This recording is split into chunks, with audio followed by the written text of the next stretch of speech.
హాస్యానుకున్న విలువను చాటి చెప్పింది.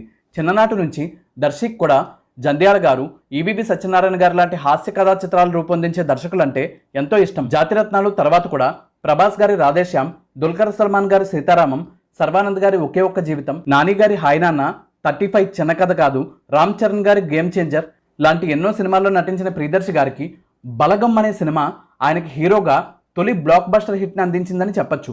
ఇటీవల వచ్చిన కోర్ట్ సినిమాతో మరో తిరుగులేని విజయాన్ని అందుకున్న ప్రియదర్శి గారు ప్రస్తుతం టాలీవుడ్లో ఒక ట్రెండ్ సెట్టర్ అనే చెప్పాలి.